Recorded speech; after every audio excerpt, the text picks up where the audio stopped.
Jürgen Klopp, Thomas Tuchel, Pep Guardiola, la Bundesliga est passée en quelques années d'un désert aride à un terreau tactique fertile, où les idées nouvelles germent et où la valeur n'attend pas le nombre des années. Désormais en Allemagne, le credo est clair, il faut innover ou mourir, et depuis 3 saisons, un entrepreneur du jeu fait tourner toutes les têtes. Julian Nagelsmann a 31 ans et il porte Hoffenheim au sommet.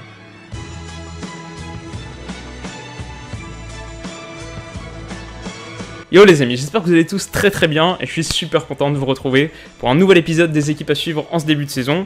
Et alors, vous connaissez bien la donne maintenant, toutes les équipes que j'ai analysées ont perdu dans la foulée de la vidéo, ou alors quelques jours avant.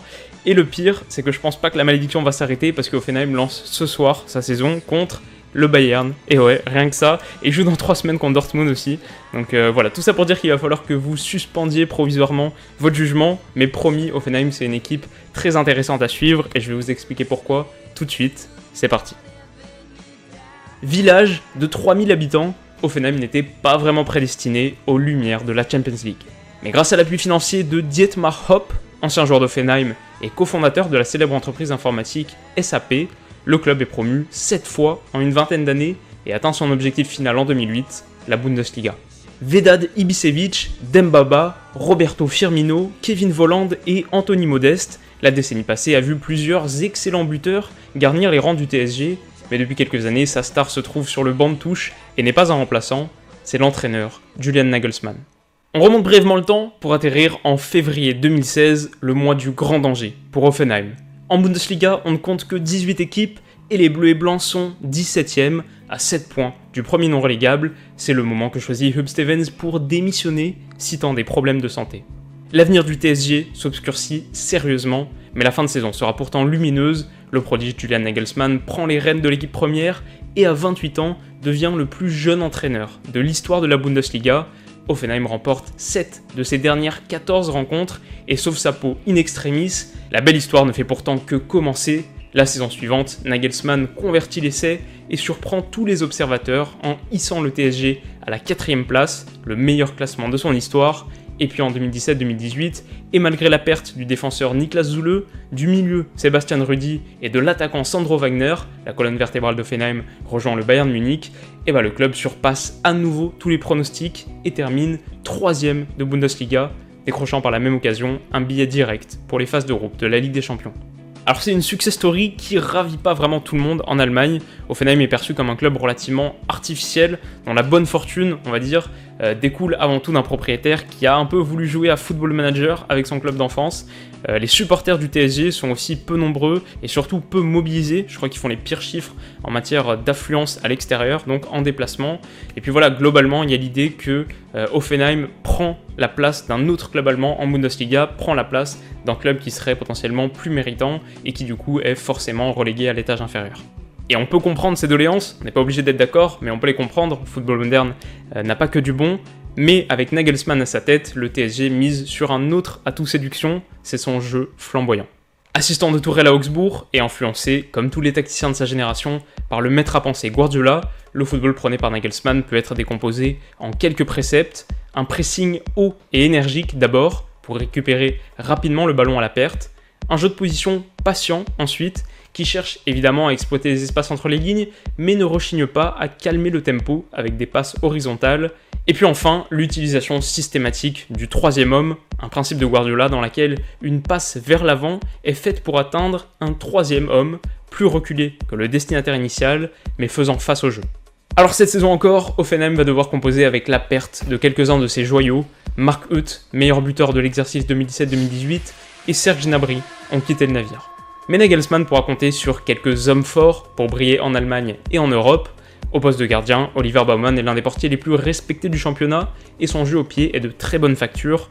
On retrouve également cette qualité de distribution chez Kevin Voigt, milieu central reconverti et qui est souvent le piston des offensives du TSG. Sa maestria dans l'exercice de la passe longue permet d'ailleurs aux milieux centraux de limiter leur nombre de décrochages et en phase offensive, le 3-1-4-2 de Nagelsmann s'apparente souvent à un 4-6.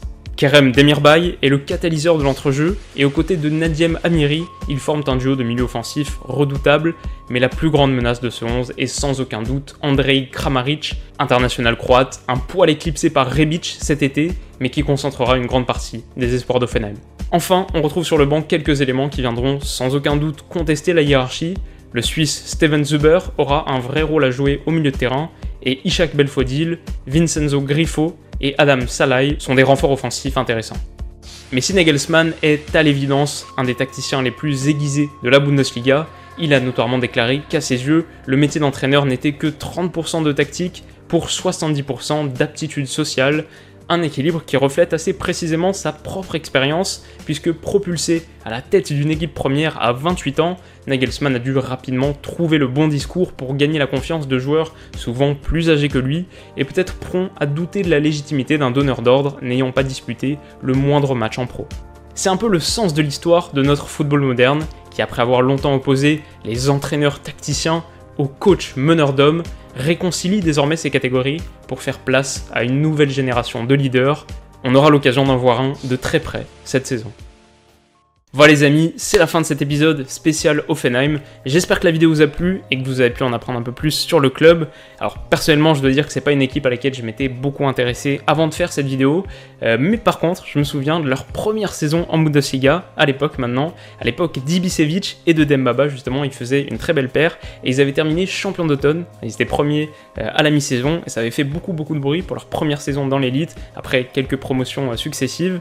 Et voilà, ça avait fait beaucoup de bruit. Après, on les avait de moins en moins entendus, et comme personnellement c'est pas un championnat que je suis avec beaucoup d'assiduité, je les avais même carrément perdus de vue, mais peut-être que ça vous rappelle à vous quelques souvenirs aussi.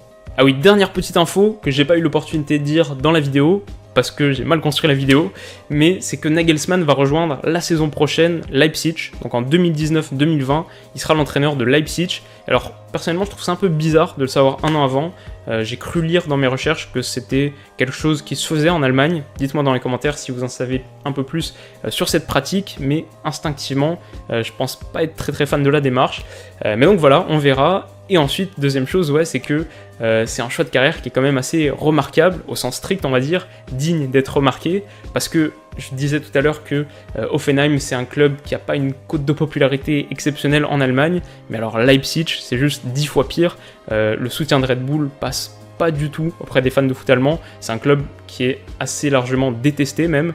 Donc voilà, on va dire que Nagelsmann se fait une peau bien dure. Maintenant j'espère juste qu'il ira pas au Bayern.